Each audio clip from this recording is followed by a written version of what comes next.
Hello everyone, അസ്സലാമു അലൈക്കും. Welcome back to my channel.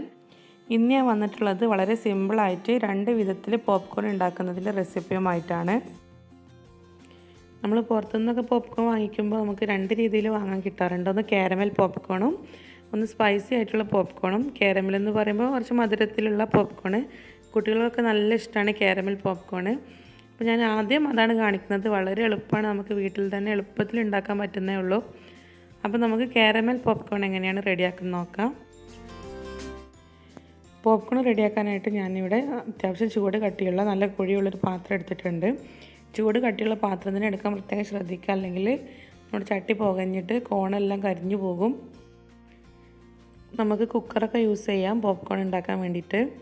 പിന്നെ ഇതിലേക്ക് ഞാൻ ഓയിൽ ഒഴിച്ച് കൊടുക്കുകയാണ്. ഞാനിവിടെ സൺഫ്ലവർ ഓയിലാണ് യൂസ് ചെയ്തിട്ടുള്ളത്. നമ്മളിത് ഓയിലിൻ്റെ അളവെന്ന് പറയുന്നത് നമ്മൾ ഏത് പാത്രമാണോ പോപ്കോൺ ഉണ്ടാക്കാൻ വേണ്ടിയിട്ട് എടുക്കുന്നത് അതിൻ്റെ താഴ്ഭാഗത്ത് ഇങ്ങനെ നിറഞ്ഞു കിടക്കുന്ന ഒരു പരുവത്തിൽ ഓയിൽ ഒഴിച്ച് കൊടുക്കുക. ഇനി ഇതിലേക്ക് കോൺ ഇട്ട് കൊടുക്കുകയാണ്. ഈ കോൺ എന്ന് പറയുന്നത് നമുക്ക് എല്ലാ സൂപ്പർ മാർക്കറ്റിലും അവൈലബിൾ ആയിട്ടുള്ള സാധനമാണ്. ഞാനിവിടെ ഏകദേശം ഒരു 3/4 കപ്പ് കോൺ എടുത്തിട്ടുണ്ട്. ഓയിൽ ചൂടാവണമെന്നില്ല, ചൂടാവണതിൻ്റെ മുമ്പേ നമുക്ക് കോൺ ഇട്ട് കൊടുത്തിട്ട് നന്നായിട്ട് മിക്സ് ചെയ്ത് അടച്ച് വെക്കാം. കാരണം ഓയിൽ ചൂടായി തുടങ്ങിയാൽ നമ്മൾ കോൺ പൊട്ടാൻ തുടങ്ങും. അത്യാവശ്യം കുഴിയുള്ള പാത്രം തന്നെ പോപ്കോൺ ഉണ്ടാക്കാൻ വേണ്ടിയിട്ട് എടുക്കുക. കാരണം നമ്മൾ എത്ര കുറച്ച് കോൺ ഇട്ട് കൊടുത്താലും അത് പൊട്ടി വരുന്ന സമയത്ത് ഒരുപാട് ഉണ്ടാകും.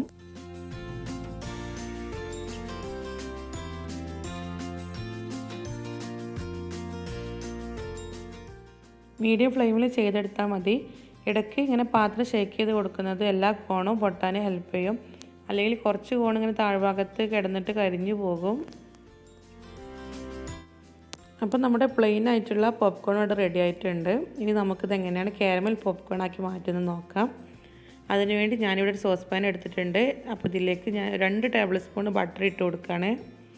അപ്പോൾ ബട്ടർ ഒന്ന് മെൽറ്റ് ചെയ്തെടുക്കണം. ബട്ടറിന് പകരം കുറച്ച് ഓയിൽ ഒഴിച്ച് കൊടുത്താലും മതി.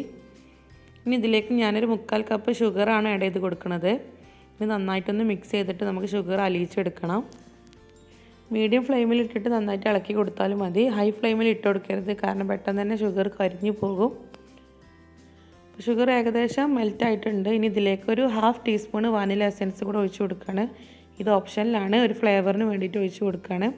നന്നായിട്ടൊന്ന് മിക്സ് ചെയ്തെടുക്കുക. ഒരു സമയത്ത് കുറച്ച് പുകയുണ്ടാകും, പക്ഷെ കുഴപ്പമില്ല. ഇനി നമ്മൾ നേരത്തെ തയ്യാറാക്കി വെച്ച കോൺ ഇതിലേക്ക് ചേർത്ത് കൊടുക്കുകയാണ്. നന്നായിട്ട് മിക്സ് ചെയ്തെടുക്കാം. അപ്പോൾ ഇത് മിക്സ് ചെയ്യുന്ന സമയത്ത് നമുക്ക് ഫ്ലെയിം ഓഫ് ചെയ്തിട്ട് വേണം മിക്സ് ചെയ്തെടുക്കാൻ. നന്നായിട്ട് എല്ലാ ഭാഗത്തേക്കും നമ്മുടെ കാരമൽ നമുക്ക് ആക്കി കൊടുക്കണം.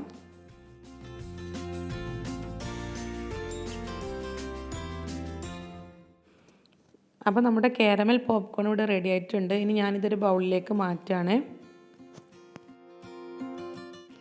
നമ്മൾ കാരമൽ പോപ്കോൺ ഏത് പാത്രത്തിലാണ് വെക്കുന്നത് അതിൻ്റെ ഷേപ്പിൽ സെറ്റായി കിട്ടും. ഞാനിവിടെ ബൗളിലാണ് വെച്ചിട്ടുണ്ടായിരുന്നത്. അപ്പോൾ ആ ഒരു ഷേപ്പിൽ സെറ്റായിട്ടുണ്ട്. ഇപ്പോൾ ഇത് നല്ല ചൂടുള്ള സമയമാണ്. നന്നായിട്ട് തണുത്താൽ നമുക്ക് ഓരോന്നായിട്ട് സെപ്പറേറ്റ് ചെയ്യാൻ എളുപ്പത്തിൽ തന്നെ പറ്റും. അപ്പോൾ തണുത്തതിന് ശേഷം ഞാൻ സെപ്പറേറ്റ് ചെയ്തെടുത്തിട്ടുണ്ട്.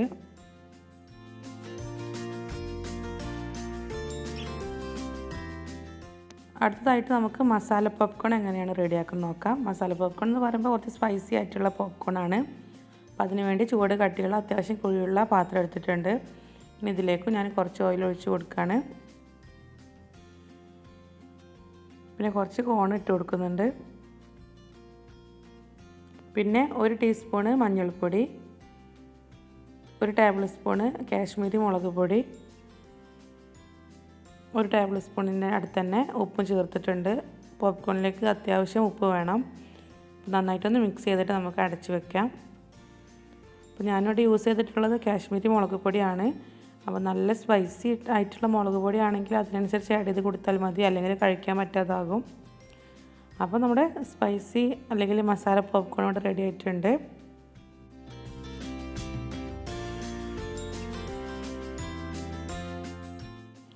അപ്പോൾ ഇന്നത്തെ ഈ ഒരു വീഡിയോ എല്ലാവർക്കും ഇഷ്ടമായിട്ടുണ്ടെന്ന് വിചാരിക്കുന്നു. ഇഷ്ടമായാലും ഷെയർ ചെയ്യാനും ലൈക്ക് ചെയ്യാനൊന്നും മറക്കരുത്.